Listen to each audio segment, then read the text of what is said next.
Hey everyone, Sweet Johnny Cage here, back with the November 2021 channel update. I'm actually going to take these headphones off because there's no point wearing them. I'm not listening to anything. This video is channel member exclusive for 1 month, so I want to give a big thank you to my channel members. Ginny B. Brock with 27 months, John Aldridge with 18 months, Tammy Skinner with 18, Daniel Dunn with 8, Joe Saunders with 5, and both Luis M. Huesca and Daniel Cockerill with their first month as channel members. If you are interested in becoming a channel member, you can do so by clicking the blue join button below this video. It should be somewhere like right here. Or I did get a question this month about how can I support you without becoming a channel member. You can do that. There's a donation link in basically every single video on this channel. It looks like a stream elements link. You can just donate there. Whatever amount you want to give is very much appreciated. Cool. So to recap November, I uploaded the Sekiro Shadows Die Twice full playthrough walkthrough. That was nice to go through. I spoke about it actually in the last channel update. I had it finished in October, but I decided to upload everything at once, once everything was done processing. I normally do not do that because I usually have to be topical, and the name of the game on YouTube is whoever uploads it first is probably going to get the most views, so I just upload them as I go. But for Sekiro, since it's 2 years old at this point, 2.5 years old, I decided I would just wait until it's all crystal clear quality and then just dump it all on the channel at once. So we did that, and then shockingly, Elden Ring had a closed network test, which is super exciting. I streamed that a couple times, and I also uploaded videos of every single boss fight, and most of those are in 4K HDR. I had some trouble with HDR footage, or not even HDR footage, just exporting videos from Premiere in 4K HDR and getting YouTube to recognize the HDR, because I recently upgraded to Adobe Premiere CC 2022, and the settings in there for HDR are a bit different, and I actually had to go on Reddit to figure it out, and a very nice Redditor gave me a bunch of educational material and told me the settings to use. So I might actually upload a video on how to do all that, just because if you are not ultra familiar with how HDR works, and I'm not, I just plug in my PlayStation to my capture card, hit the HDR button, hit record, and then edit and export using settings that I found 2 years ago, and it works, but now it didn't. So that's my knowledge of HDR, really, aside from what it is. But I figured it may just be helpful to folks to see the new settings and what to actually use. So most of the Elden Ring CNT videos are available in HDR. The first few are not, but I uploaded videos for every single boss. So if you're interested in just seeing what Elden Ring looks like and seeing how the bosses are, check those out. I also uploaded a video recapping my thoughts on the game after playing the closed network test for about 9 hours. So you can check that out. It's about a 20-minute video. The TLDR is that it's open world Dark Souls 4 with some Sekiro elements, and that is perfectly fine by me, and I'm very excited for the full release. Had a really good time with Elden Ring, and I miss it. I really do. I was talking to a friend the other day, and we are both a little bored trying to find games to play right now, and I just straight up said, I really miss Elden Ring, man. I really miss it. I want to play it again, so it's going to be a good game. Also this month, I uploaded the first story time video.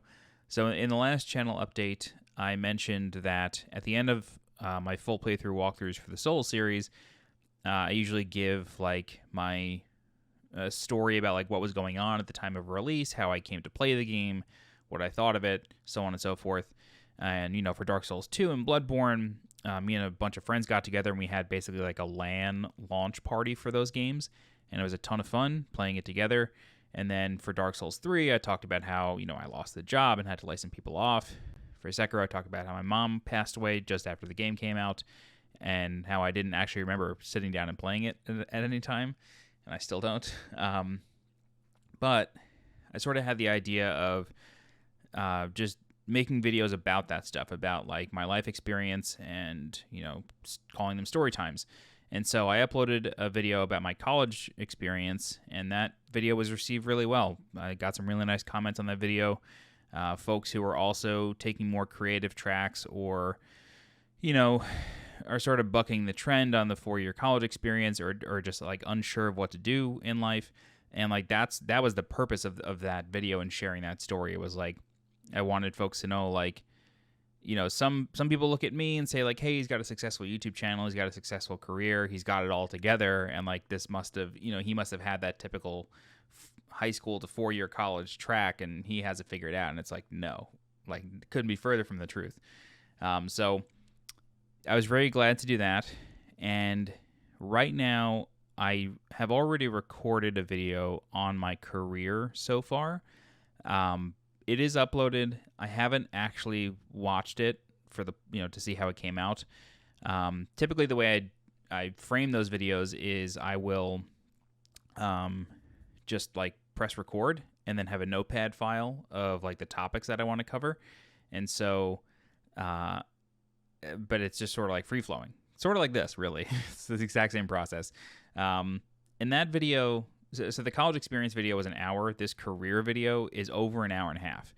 And it's for a good reason. Like, I've been working towards the career that I have now since I was like 13, 14 years old. Like, I've always known that I wanted to work in video games.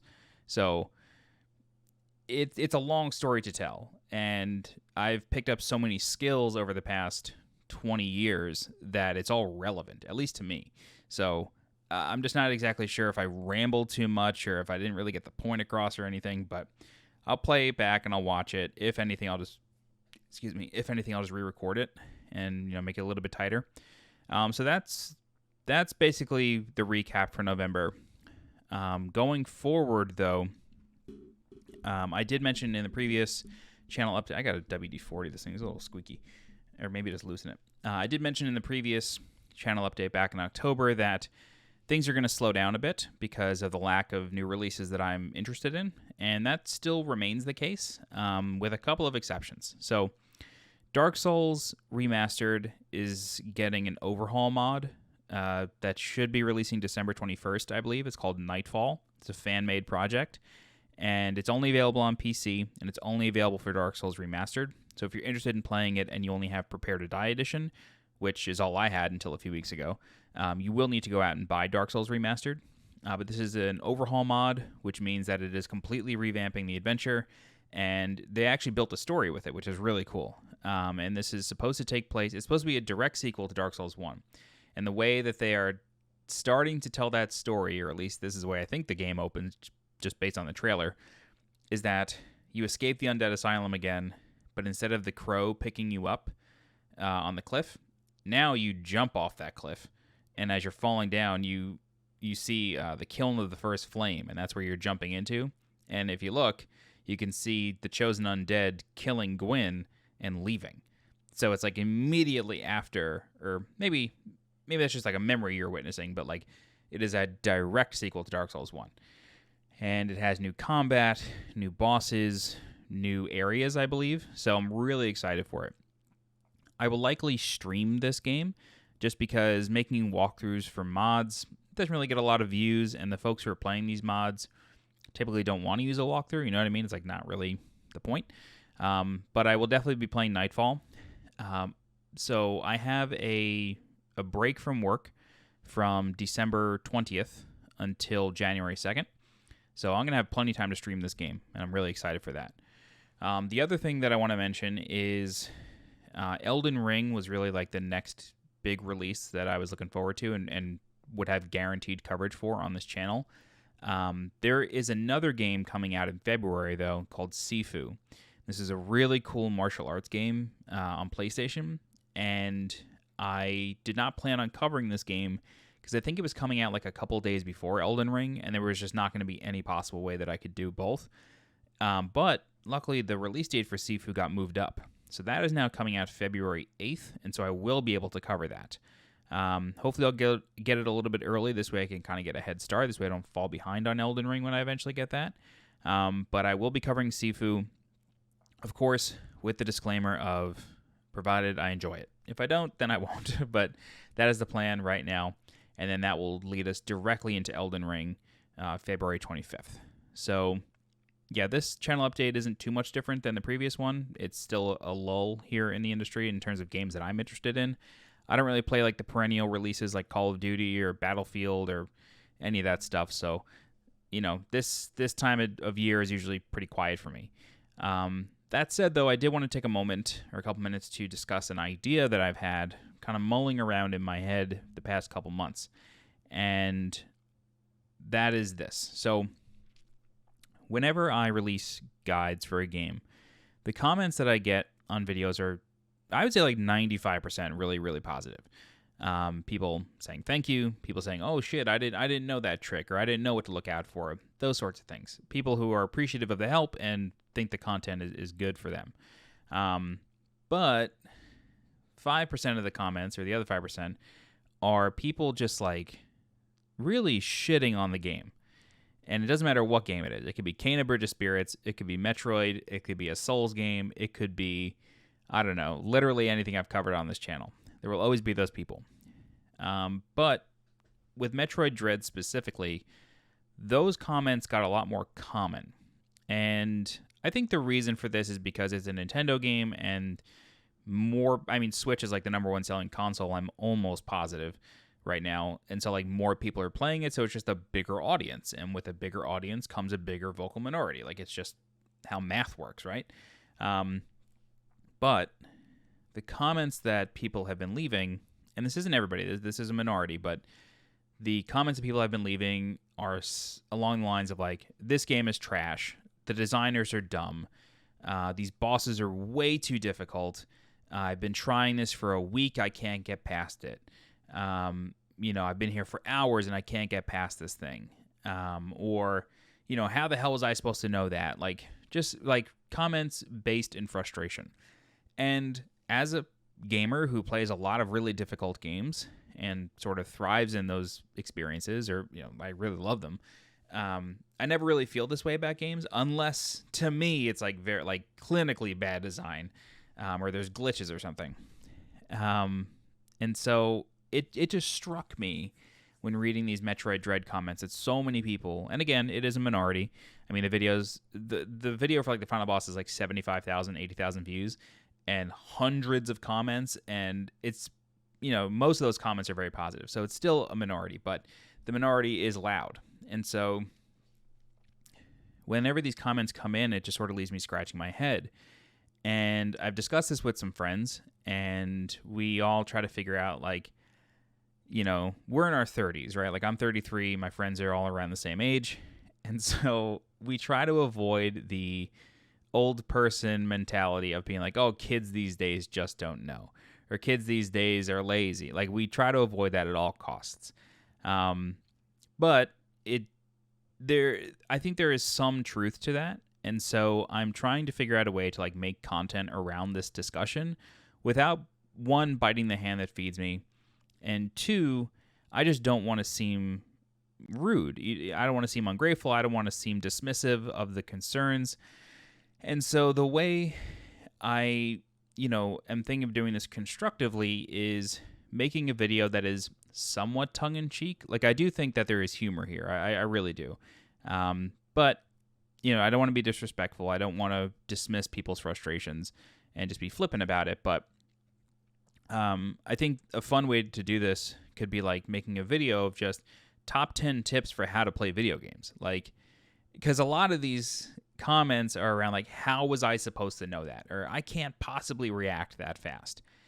And in reality, like what I always tell people, especially when it comes to games with like quote unquote difficult bosses, is just take a few attempts to die. Like, go in there with the intention of dying and just figuring things out and just staring at the boss and trying to like learn the pattern of their moves and learn what the reaction windows are. And like generally they're actually kind of generous, really, but bosses and video games and the bosses in them will do things to freak you out, or to like make you mash that button, or to make you, to fake you out, or to just like prey on your nerves and prey on that anxiety of fighting them. That's the point, right? It's a difficult challenge, but there are ways through it as long as you like play games in a certain way. So that's an idea that I have. I'm really not sure exactly how I want to go about it, because like I said, I don't want to bite the hand that feeds me here. It's not my intention.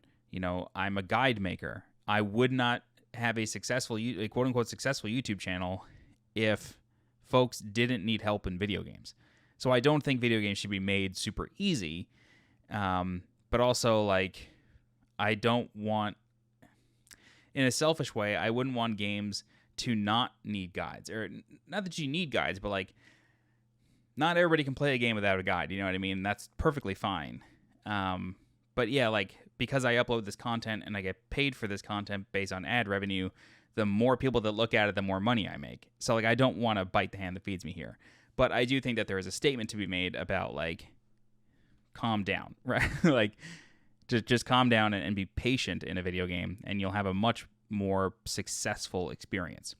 Still trying to figure out that idea, though. Still trying to workshop it and figure out how I'll do something with it, if anything. But that has been on my mind lately. Wanted to take a few minutes to talk about it. But that's it. That's it for the November 2021 channel update. I will be back with a December update next month. Very likely talking about Dark Souls Nightfall, provided it doesn't get delayed. I have a weird feeling this mod is going to get delayed. Just a strange hunch that I have. I really hope that is not the case, though. But we'll see. As always, join the Discord. We can continue the discussion there, if not in the comments here. And you can find me on Twitter at sjcage. And again, thank you to my channel members. I hope you enjoy this video a week early. And for everybody else, thank you so much for watching, and thank you so much for the support. If you're interested in becoming a channel member, you can click the blue join button below this video to do that, or you can make a donation, however you want to do it. Making a donation does not grant you the channel membership perks, but it does, it does support me in the same basic way. But that's it. Okay. As always, I'm Sweet Johnny Cage. Thank you so much for watching, and I'll see you next time. Bye-bye.